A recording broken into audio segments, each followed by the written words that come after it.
الحمدللہ رب العالمین والصلاة والسلام علی خاتم النبیین اما بعد فاعوذ باللہ من الشیطان الرجیم بسم اللہ الرحمن الرحیم الصلاة والسلام علیک یا رسول اللہ وعلی آلک واصحابک یا حبیب اللہ الصلاة والسلام علیک یا نبی اللہ وعلی آلک واصحابک یا نور اللہ۔ پروگرام قرآن پاک ترجمہ و تفسیر کے ساتھ لے کر ایک بار پھر حاضر ہیں۔ الحمدللہ ترتیب وار تفسیر قرآن صراط الجنان سے ہم آیات مبارکہ ان کا ترجمہ اور تفسیر جو کہ قبلہ مفتی قاسم اتاری صاحب دامت برکاتہم العالیہ نے لکھی ہے اس کو ہم سن رہے ہیں، اور سورہ اعراف 8واں پارہ آیت نمبر 43 تک ہم نے سننے سمجھنے کی کوشش کی تھی، سعادت پائی تھی۔ آج ہم آیت نمبر 44 سورہ اعراف 8ویں پارے سے آغاز کریں گے۔ رحمت عالم نور مجسم صلی اللہ علیہ وآلہ وسلم کا فرمان عالی شان ہے، تم اپنی مجلسوں کو مجھ پر درود پڑھ کر آراستہ کرو کہ تمہارا درود پڑھنا کل قیامت کے دن تمہارے لیے نور ہوگا۔ صلو علی الحبیب صلی اللہ علی محمد صلی اللہ علیہ وآلہ وسلم۔ اعوذ باللہ من الشیطان الرجیم، بسم اللہ الرحمن الرحیم۔ ونادى اصحاب الجنة اصحاب النار ان قد وجدنا ما وعدنا ربنا حقا فهل وجدتم ما وعد ربكم حقا قالوا نعم فأذن مؤذن بينهم اللعنة الله على الظالمين۔ آسان ترجمہ قرآن کنز العرفان۔ اور جنتی جہنم والوں کو پکار کر کہیں گے کہ ہمارے رب نے جو ہم سے وعدہ فرمایا تھا ہم نے اسے سچا پایا، تو کیا تم نے بھی اس وعدے کو سچا پایا جو تم سے تمہارے رب نے کیا تھا؟ وہ کہیں گے ہاں۔ پھر ایک ندا دینے والا ان کے درمیان پکارے گا کہ ظالموں پر اللہ کی لعنت ہو۔ ناظرین اکرام، آیت مبارکہ کا خلاصہ یہ ہے کہ جب جنتی جنت میں اور جہنمی جہنم میں چلے جائیں گے تو جنت والے جہنمیوں کو پکار کر کہیں گے کہ ہمارے رب نے جو ہم سے وعدہ فرمایا تھا اور رسولوں نے جو فرمایا تھا کہ ایمان اور اطاعت پر اجر و ثواب پاؤ گے، ہم نے تو اسے سچا پایا، کیا تم لوگوں نے بھی اس وعدے کو سچا پایا جو تم سے رب نے کفر اور نافرمانی پر عذاب کا وعدہ کیا تھا؟ تو وہ جواب میں کہیں گے کہ ہاں، ہم نے بھی اسے سچا پایا۔ یہاں دوزخ والوں سے مراد کفار ہیں، نہ کہ گناہ گار مومن، کیونکہ جنتی مسلمان ان گناہ گار مسلمانوں کو طعنہ نہیں دیں گے بلکہ ان کی شفاعت کر کے وہاں سے وہ نکالیں گے، جیسا کہ حدیث پاک میں بھی ارشاد ہوا۔ یہاں آیت میں مسلمانوں کے ساتھ اللہ پاک کے اسی وعدے کی تکمیل کا بیان ہے جو قرآن پاک میں مذکور ہے۔ ربنا اننا سمعنا منادیا ینادی للایمان ان آمنوا بربکم فآمنا ربنا فاغفر لنا ذنوبنا وکفر عنا سیئاتنا وتوفنا مع الابرار۔ اے ہمارے رب، بے شک ہم نے ایک ندا دینے والے کو ایمان کی ندا یوں دیتے ہوئے سنا کہ اپنے رب پر ایمان لاؤ، تو ہم ایمان لے آئے، پس اے ہمارے رب تو ہمارے گناہ بخش دے اور ہم سے ہماری برائیاں مٹا دے اور ہمیں نیک لوگوں کے گروہ میں موت عطا فرما۔ ربنا وآتنا ما وعدتنا علی رسلک ولا تخزنا یوم القیامہ انک لا تخلف المیعاد۔ اے ہمارے رب، اور ہمیں وہ سب عطا فرما جس کا تو نے اپنے رسولوں کے ذریعے ہم سے وعدہ فرمایا ہے، اور ہمیں قیامت کے دن رسوا نہ کرنا، بے شک تو وعدہ خلافی نہیں کرتا۔ پھر آگے اللہ پاک فرماتا ہے ان کی بات کی قبولیت کے حوالے سے کہ فاستجاب لهم ربهم انی لا اضیع عمل عامل منکم من ذکر او انثى بعضکم من بعض فالذین هاجروا واخرجوا من دیارهم واوذوا فی سبیلی وقاتلوا وقتلوا لأکفرن عنهم سیئاتهم ولأدخلنهم جنات تجری من تحتها الانہار ثوابا من عند اللہ واللہ عنده حسن الثواب۔ تو فرمایا کہ ان کے رب نے ان کی دعا قبول فرما لی کہ میں تم میں سے عمل کرنے والوں کے عمل کو ضائع نہیں کروں گا، وہ مرد ہو یا عورت، تم آپس میں ایک ہی ہو۔ پس جنہوں نے ہجرت کی اور اپنے گھروں سے وہ نکالے گئے اور میری راہ میں انہیں ستایا گیا اور انہوں نے جہاد کیا اور قتل کر دیے گئے، تو میں ضرور ان کے سب گناہ ان سے مٹا دوں گا اور ضرور انہیں ایسے باغات میں داخل کروں گا جن کے نیچے نہریں جاری ہیں۔ یہ اللہ کی بارگاہ سے اجر ہے اور اللہ ہی کے پاس اچھا ثواب ہے۔ تو جنتیوں کا جہنمیوں سے کلام کرنا ان کی ذلت و رسوائی میں اضافہ کرنے کے لیے ہوگا، کیونکہ دنیا میں عموماً کافر مسلمانوں کا مذاق اڑاتے تھے، انہیں تانے دیتے تھے، ان پر بھپتیاں کستے تھے، تو آج اس کا بدلہ ہو رہا ہوگا۔ تو آیت مبارکہ میں فرمایا کہ فَأَذَّنَ مُؤَذِّنٌ بَيْنَهُمْ اللعنۃ اللہ علی الظالمین، پھر ایک پکارنے والا پکارے گا کہ ظالموں پر اللہ کی لعنت ہو۔ تو یہ پکارنے والے حضرت اسرافیل علیہ السلام ہوں گے، یا کوئی اور فرشتہ ہوگا جس کی یہ ڈیوٹی ہوگی کہ وہ اس طرح سے پکارے۔ اور یہاں ظالمین سے مراد کفار ہیں، جیسا کہ اگلی آیت سے بھی پتہ چل رہا ہے۔ اگلی آیت میں اللہ پاک فرماتا ہے الذین یصدون عن سبیل اللہ ویبغونها عوجا وهم بالآخرۃ کافرون۔ آسان ترجمہ قرآن کنز العرفان، جو اللہ کی راہ سے روکتے ہیں اور اسے ٹیڑھا کرنا چاہتے ہیں اور وہ آخرت کا انکار کرنے والے ہیں۔ یہاں اللہ پاک نے جہنمیوں کو ظالم قرار دیا اور پھر ان کے مزید کارنامے، ان کے اوصاف بیان کیے کہ وہ دوسروں کو اللہ کے راستے سے روکتے ہیں، پھر وہ دین میں تبدیلی بھی چاہتے ہیں کہ دین الہی کو بدل دیں، اور جو طریقہ اللہ پاک نے اپنے بندوں کے لیے مقرر فرمایا اس میں تغیر ڈال دیں، تبدیلی کر دیں۔ اور پھر تیسری بات یہ کہ وہ قیامت کا بھی انکار کرتے تھے، تو آج دیکھ لو قیامت کے دن ان کے ساتھ کیا ہو رہا ہے۔ یہاں یہ باتیں بطور خاص اگرچہ کافروں کے لیے ہیں، لیکن جو مسلمان کہلانے والے بھی دوسروں کو دین پر عمل کرنے سے منع کریں اور دین میں تبدیلی اور تحریف چاہیں، جیسے کہ بے دین اور ملحد قسم کے لوگ جو دین میں تحریف اور تغییر کی کوشش کرتے رہتے ہیں، ایسے لوگ بھی کم مجرم نہیں بلکہ وہ بھی جہنم کے مستحق ہیں۔ یہاں اس آیت مبارکہ میں جیسا مکالمہ بیان کیا گیا ہے جنتیوں اور جہنمیوں کے درمیان، ایسے مکالمے قرآن پاک میں اور جگہ بھی بیان ہوئے۔ چنانچہ سورہ صافات میں اللہ تبارک و تعالی فرماتا ہے کہ پھر جنتی آپس میں سوال کرتے ہوئے ایک دوسرے کی طرف متوجہ ہوں گے۔ ان میں سے ایک کہنے والا کہے گا بے شک میرا ایک ساتھی تھا، مجھ سے کہا کرتا تھا کیا تم قیامت کی تصدیق کرنے والوں میں سے ہو؟ کیا جب ہم مر جائیں گے اور مٹی اور ہڈیاں ہو جائیں گے تو کیا ہمیں جزا سزا دی جائے گی؟ جنتی دوسرے جنتیوں سے کہے گا کیا تم جہنم میں جھانک کر دیکھو گے؟ تو وہ جھانکے گا تو اپنے اس دنیا کے ساتھی کو بھڑکتی آگ کے درمیان دیکھے گا۔ وہ جنتی کہے گا خدا کی قسم قریب تھا کہ تو ضرور مجھے بھی گمراہ کر کے ہلاک کر دیتا، اور اگر میرے رب کا احسان نہ ہوتا تو ضرور میں بھی عذاب میں پیش کیے جانے والوں میں سے ہو جاتا۔ اسی طرح سورہ مدثر میں بھی یہ اس طرح کی گفتگو بیان فرمائی گئی ہے، کل نفس بما کسبت رہینہ، ہر جان اپنے کمائے ہوئے اعمال میں گروی رکھی ہے، الا اصحاب الیمین فی جنات یتساءلون، مگر دائیں طرف والے باغوں میں ہوں گے، وہ پوچھ رہے ہوں گے، کیا پوچھیں گے؟ عن المجرمین، مجرموں سے، ما سلککم فی سقر، کون سی چیز تمہیں دوزخ میں لے گئی؟ قالوا لم نک من المصلین ولم نک نطعم المسکین وکنا نخوض مع الخائضین وکنا نکذب بیوم الدین حتی اتانا الیقین۔ مجرم کہیں گے کہ ہم نمازیوں میں سے نہیں تھے، مسکین کو کھانا نہیں کھلاتے تھے، بیہودہ فکر کرنے والوں کے ساتھ بیہودہ باتیں سوچتے تھے، اور ہم انصاف کے دن یعنی قیامت کے دن کو جھٹلاتے رہے یہاں تک کہ ہمیں موت آ گئی۔ تو اس آیت مبارکہ سے ہر کسی کو سبق لینا چاہیے کہ اپنی صحبت کو دیکھے، کس کے ساتھ اٹھتا بیٹھتا ہے، خدا نہ خواستہ کوئی بد مذہب، کوئی بد عقیدہ اس کے عقائد کو بھی خراب نہ کر دے، اور جو جنتی ہوں گے انشاءاللہ وہ خیر میں رہیں گے۔ اس آیت کے آخر میں فرمایا گیا کہ یہ ظالم آخرت کا انکار بھی کرتے تھے۔ اس سے پتہ چلا کہ کفر و عناد اور بد عملی کی بڑی وجہ قیامت کا انکار یا اسے بھلا دینا ہے۔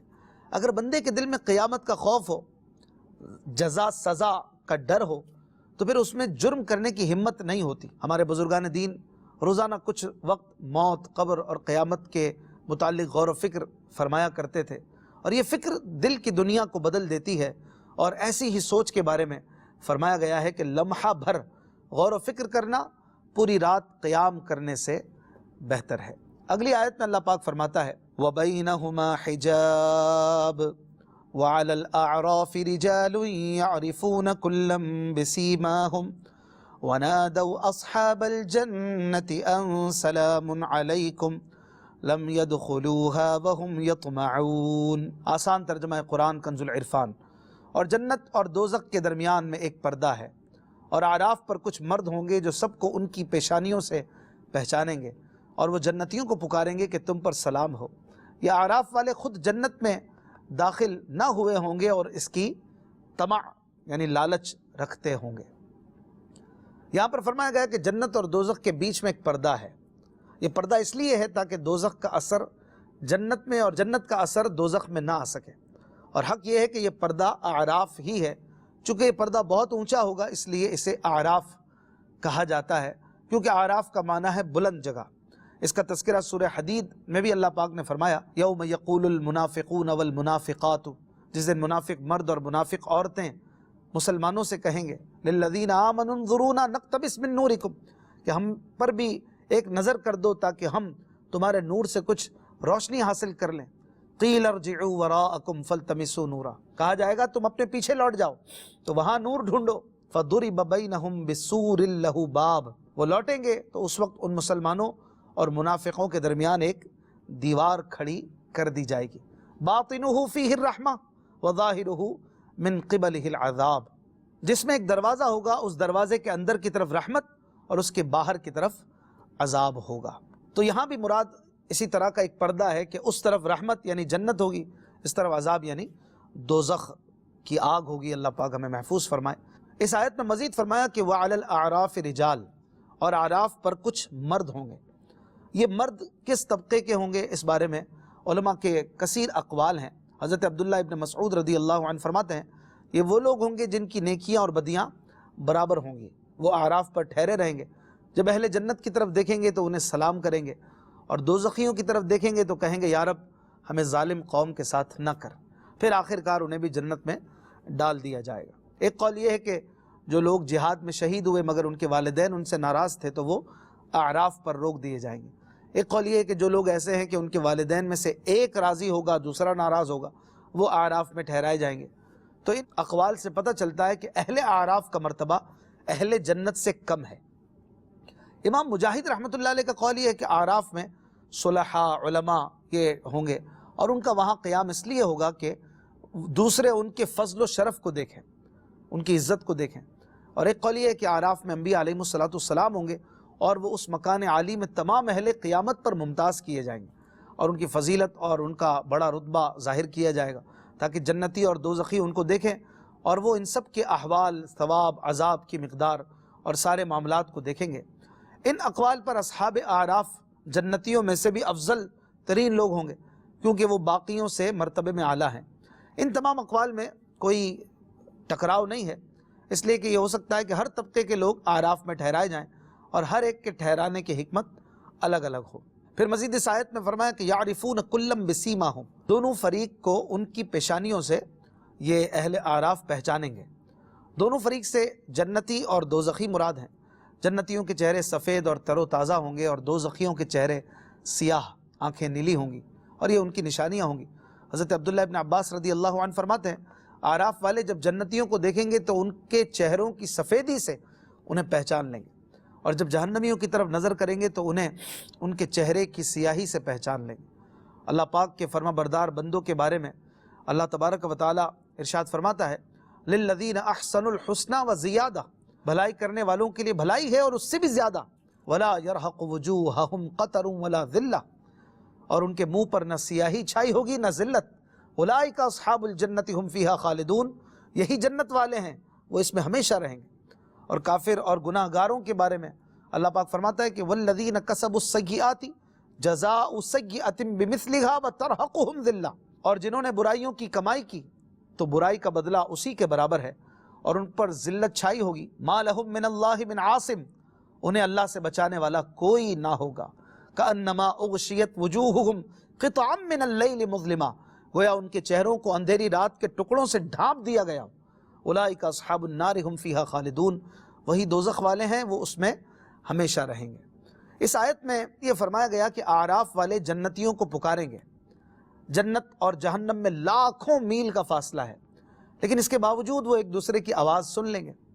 اس سے پتہ چلا کہ دور سے سن لینا کوئی ایسی بات نہیں جو مخلوق کے لیے ماننے سے شرک لازم آئے، کیونکہ شرک کی حقیقت دنیا اور آخرت کے اعتبار سے مختلف نہیں ہوتی۔ یعنی یہ نہیں ہو سکتا کہ دنیا میں ایک چیز شرک ہو لیکن قیامت میں وہ شرک نہ رہے۔ لہٰذا جو لوگ انبیاء اور اولیاء کے دور سے سننے کے عقیدے پر شرک کے فتوے دیتے ہیں انہیں غور کر لینا چاہیے، بلکہ قرآن پاک میں حضرت سلیمان علیہ السلام نے دور سے چونٹی کی باتیں سن لی، اس کا ذکر ہے۔ فرمایا فتبسم ضاحکا من قولها، چیونٹی کی آواز سن کر سلیمان مسکرا دیا۔ تو ظاہر ہے کہ چونٹی کی آواز تو آپ اگر آپ کے ہتھیلی پہ چل رہی ہو تب بھی نہیں سن سکتے۔ تو حضرت سلیمان علیہ السلام تو کئی میل کے فاصلے پر سفر فرما رہے تھے اور دور سے آپ نے چیونٹی کی بات سن لی، تو یہ آپ کا معجزہ بھی تھا، اور دور سے سن لینے سے کوئی شرک لازم نہیں آتا، اسی لیے تو رب کریم نے اس بات کو بیان فرمایا، ورنہ کیا معاذ اللہ اللہ پاک شرک بیان فرما رہا ہے۔ تو یقیناً یہ بات بہت ایزی اور سمپل ہے کہ مخلوق کا دور سے سن لینا کسی ذریعے سے ہو یا بغیر ذرائع سے بھی ہو، بہرحال وہ شرک وغیرہ کے معاملات میں نہیں آتا ہے۔ جہنمی جنتیوں کی اور جنتی جہنمیوں کی باتیں سنیں گے جیسا کہ اس آیت میں آیا، اور اسے کوئی شرک نہیں مانتا ہے بلکہ قرآن ہے یہ۔ تو اگلی آیت میں اللہ پاک فرماتا ہے وَإِذَا صُرِفَتْ أَبْصَارُهُمْ تِلْقَاءَ أَصْحَابِ النَّارِ قَالُوا رَبَّنَا لَا تَجْعَلْنَا مَعَ الْقَوْمِ الظَّالِمِينَ وَنَادَى أَصْحَابُ الْأَعْرَافِ رِجَالًا يَعْرِفُونَهُمْ بِسِيمَاهُمْ قَالُوا مَا أَغْنَى عَنْكُمْ جَمْعُكُمْ وَمَا كُنْتُمْ تَسْتَكْبِرُونَ۔ آسان ترجمہ قرآن کنز العرفان۔ اور جب ان اعراف والوں کی آنکھیں جہنمیوں کی طرف پھیری جائیں گی تو کہیں گے اے ہمارے رب ہمیں ظالموں کے ساتھ نہ کرنا۔ اور اعراف والے کچھ مردوں کو پکار کر کہیں گے جنہیں ان کی پیشانیوں سے پہچانتے ہوں گے تمہاری جماعت اور جو تم تکبر کرتے تھے وہ تمہیں کام نہ آیا۔ ناظرین اکرام، جب اعراف والوں کی آنکھیں جہنمیوں کی طرف ہوں گی تو اس وقت کفار جو کہ دنیا میں تو سردار تھے، بڑے بڑے مرتبوں پہ بظاہر تھے، قیامت میں جہنم میں ہوں گے، ان کی پیشانیوں پر جہنمی ہونے کی نشانیاں ہوں گی جس سے اعراف والے انہیں پہچانتے ہوئے کہیں گے تمہاری جماعت اور جو تم تکبر کرتے تھے وہ تمہیں کچھ کام نہ آیا، دیکھ لو آج دوزخ میں پڑے ہوئے ہو۔ مزید آگے اللہ پاک فرماتا ہے أَهَؤُلَاءِ الَّذِينَ أَقْسَمْتُمْ لَا يَنَالُهُمُ اللَّهُ بِرَحْمَةٍ ادْخُلُوا الْجَنَّةَ لَا خَوْفٌ عَلَيْكُمْ وَلَا أَنْتُمْ تَحْزَنُونَ۔ آسان ترجمہ قرآن کنز العرفان۔ کیا یہی وہ لوگ ہیں جن کے متعلق تم قسمیں کھا کر کہتے تھے کہ اللہ ان پر رحمت نہیں کرے گا؟ ان سے تو فرمایا گیا ہے تم جنت میں داخل ہو جاؤ، تم پر نہ کوئی خوف ہے اور نہ تم غمگین ہوگے۔ تو یہاں پر اعراف والوں کی بات بیان ہو رہی ہے کہ اعراف والے غریب جنتی مسلمانوں کی طرف اشارہ کر کے مشرکوں سے کہیں گے جو دوزخ میں ہوں گے کہ کیا یہی وہ غریب مسلمان ہیں جنہیں تم دنیا میں حقیر اور ذلیل سمجھتے تھے اور جن کی غریبی فقیری دیکھ کر تم قسمیں کھا کر کہتے تھے کہ ان پر تو کبھی اللہ رحمت نہیں فرمائے گا؟ اب خود دیکھ لو کہ وہ جنت کے دائمی عیش و عشرت میں کس طرح عزت و احترام کے ساتھ ہیں اور تم کیسی بڑی مصیبت میں مبتلا ہو۔ اس سے پتہ چلا کہ دنیا میں مومن کی فقیری یا کافر کی امیری سے دھوکہ نہیں کھانا چاہیے، اسی طرح کسی غریب کی غربت کا مذاق نہیں اڑانا چاہیے۔ غریبوں کی بے کسی کا مذاق اڑانا کافروں کا طریقہ ہے۔ قرآن پاک میں کئی جگہ موجود ہے کہ کفار مسلمانوں کو غریب ہونے کی وجہ سے طعنے دیتے تھے۔ مسلمان کو غربت کے طعنے دینا یہ اسے ایذا دینا ہے، اور یہ ایذاء مسلم حرام کام ہے۔ حدیث پاک میں حضرت ابو ہریرہ رضی اللہ عنہ سے روایت ہے، نبی کریم صلی اللہ علیہ وآلہ وسلم نے فرمایا کیا تم جانتے ہو کہ مفلس کون ہے؟ صحابہ اکرام علیہم الرضوان نے عرض کی ہم میں تو مفلس وہ ہے جس کے پاس درہم نہ ہو، ساز و سامان نہ ہو۔ ارشاد فرمایا میری امت میں مفلس وہ ہے جو قیامت کے دن نماز، روزہ، زکوٰۃ وغیرہ اعمال لے کر آئے اور اس کا حال یہ ہو کہ اس نے دنیا میں اسے گالی دی، اسے تہمت لگائی، اس کا مال کھایا، اس کا خون بہایا، کسی کو مارا، اس کی نیکیوں میں سے کچھ اس مظلوم کو دے دی جائیں گی، کچھ اس مظلوم کو دے دی جائیں گی، یعنی جتنے لوگ ہوں گے مظلوم سب اس ظالم کی نیکیاں لیتے رہیں گے۔ پھر اگر اس کے ذمے حقوق کی ادائیگی سے پہلے اس کی نیکیاں اس کے پاس سے ختم ہو جائیں تو ان مظلوموں کی خطائیں لے کر اس ظالم پر ڈال دی جائیں گی، پھر اسے آگ میں پھینک دیا جائے گا۔ استغفر اللہ، استغفر اللہ۔ اللہ پاک سے دعا ہے کہ ہمیں قرآن سمجھنے، اس پر عمل کرنے کی توفیق عطا فرمائے۔ زندگی رہی تو انشاءاللہ آیت نمبر 50 سے اپنا اگلا پروگرام شروع کریں گے۔ صلو علی الحبیب صلی اللہ علی محمد صلی اللہ علیہ وآلہ وسلم۔